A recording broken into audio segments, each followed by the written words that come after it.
Man, I remember this. It just caught him out of left field because it was two rappers that was out that was sounding like big. Shyne was one. Then they had another big guy that people was in a debate to try to sign, and in a basically a bid to try to get this guy, big country dude, and he's supposed to sound like Biggie. Him and Shyne, and they was like Shyne changing his voice to trying to sound like Big, and that offended Junior Mafia and it offended, Lil Kim, and we didn't know until we heard the song The Notorious K.I.M. And then you hear Lil Kim spit that second verse, and that second verse came like a bomb. Because everybody's like, whoa, she dissing Shyne? Everybody want to shine off Big. Get it? Shyne, trying to sound like him when you rhyme. You ain't a murderer. Come off that. I'm next up the bat. You get your jaws tapped. Bum, nigga. Don't even know how to bust a gun, nigga. You dumb niggas, rapper acting out like they the great fake white path. Once they go to jail, they get up in the woo. Never snitch. Never send a nigga to jail. I'd rather find him in a boat doing a dead man's float. We gangsters. Real gangsters, be. Guns in the green room up at the BAT. We gangsters. Cut the head off your babysitters. I'm like, whoa, whoever wrote this for Kim was vicious. But anyway, to hear her go on that path, it was shocking to Shyne. Like, he was, whoa, he ain't had nothing, like, he met Kim. It was nothing but love. He was like, whoa, what happened? He was like, I don't know what happened, but now this is crazy. Like, he don't understand why she's even talking about the case, and he ain't trying to sound like Big at all. That's what he's saying. So he was just shocked more than anything, but he ain't had no reply but said it was all love. And the case had nothing to do with her, so he don't know why she was even speaking on it. So Shyne people, they didn't like that one bit. And everything went to an altercation when they called Shyne outside of Daddy's house. And then there's this rumor outstandingly that's been going on about how that they beat up Shyne and jumped him outside of Daddy's house. That's not necessarily true. Here's the situation. They caught Shyne outside of Daddy's house. Shyne was with his boys, Gutter and Little Caesar's there, because Little Caesar's the instigator behind all of it. He the one brought it to everybody's attention. And he ain't like Shyne and all this, but here's the thing. Shyne declined to be a part of Junior Mafia.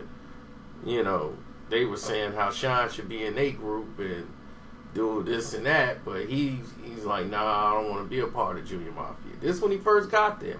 This when it was love. And that's how they was going to introduce him as a part of Junior Mafia. And then that didn't work out. And that's because Don Pooh, and he's the manager of Foxy Brown and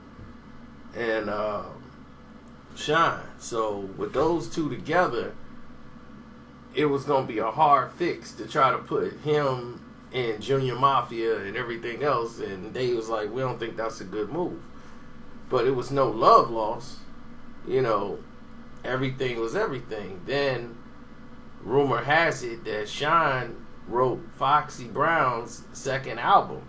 Like, he was one of the main writers on China Doll album. And on one of the cuts, he wrote Foxy's dissing Kim. So it's like, oh, so you dissing me through her. Okay. Now here I come. So she comes back with the notorious K.I.M.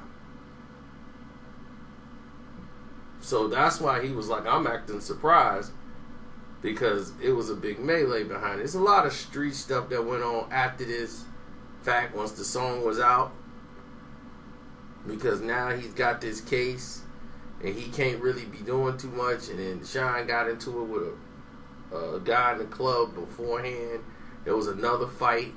This is all before that shooting had broke out. All of this stuff there. So there was an attack at the Daddy House Club while Kim was there. Whole bunch of mess.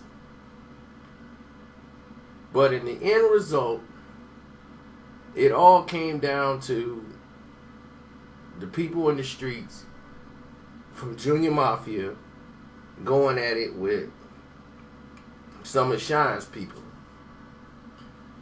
Because Shyne was the one was like, look, get Diddy and Wolf and all these dudes, in this. And that's when Diddy was like, look, we don't need this right now. I am in a lawsuit. I'm fighting for my life just like him. Like, we both on trial right now, and we definitely don't need this nonsense going on. So Wolf came in, put all this stuff and did it, like right then and there, told Lil C's, put him in check. Like, man, it's you who doing all this. It's reckless. Cut it off. It's done. So when they done it, because, it's too much going on, they got Fed attention. They investigating the Jennifer Lopez thing, made it high profile, and Benny Medina putting his screws in. There was a lot of stuff going on at that time. So Diddy was like, look, I don't want no action. Nothing. I don't want to hear no noise about nothing over there. He said, I want choir boys right now. I don't need nothing around me that's negative. We can't have none of it. My life is at stake right now. So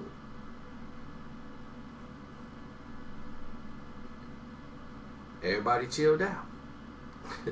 And that's how that ended. But now you have clarity as to what went on behind the scenes. It's your boy Carcino. I'm out. Don't forget, follow me at Twitter. Follow me on Instagram. It's at Carcino, same thing. And you can subscribe to all the videos here. You guys know all this stuff already. But for some new people that might have shown up, there's a playlist called The Truth Behind Hip Hop Beats. Please follow that. Or click one of these videos you see